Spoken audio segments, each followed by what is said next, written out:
नजवेबताची पुताची आवय ताची चडशी आपल्या पुताक घेवन आयली आनी ताचे कडेन कितें मागूंक आयलेल्या भाशेन पांयां पडली आनी ताणें तिका म्हणलें, तुका कितें जाय? तिणें म्हणलें, ह्या म्हज्या दोगा पुतांक एकल्याक तुज्या उजव्या हाताक दुसऱ्याक दाव्या हाताक तुज्या राजान बसूंक लाय. जेजून प्रतिपाळ केलो, कितें मागता तें तुमीच नकळोत. हांव पियेतलो तें पात तुमच्यान पिवंक जायत. ताणें म्हणलें, होय जाता. ताणें तांकां सांगलें, म्हजें पात तुमी पियेतल्यात तें खरें, पूण म्हज्या उजव्याक वा दाव्याक बसूंक म्हज्यान तांकां दिवंक जायना. मुखार म्हज्या बापान कोणाक तयार केला तांकांच. 10 जाणांनी हें आयकतच ते दोगा भावांचे ते तिडले.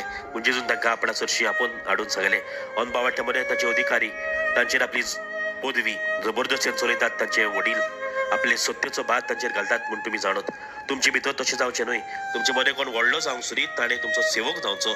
तुमचे भितर कोण पयलो जावंक सोदीत ताणें तुमचो चाकर जावचो. तेच परी मनशाचो पूत हेरांक आपले चाकरेक लावंक न्हय, बगर हेरांची चाकरी करूंक आनी समेस्ताची सोडवणे पासून आपलो जीव दिवंक आयला. आयज पवित्र बाबा घेवन जाकोबाची परब समारंभता.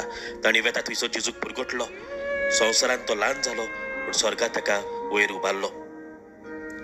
जेजू पासून ताणें आपलो जीव दिलो. शिसामध्ये तो जालो पयलो मारतीन. ताका हेरोदीन जिवेशी मारपाक लायलो. म्हणत आमी वेता थंयसर जेजूक पुरगटुया, जेजूचे गोवाय जावया.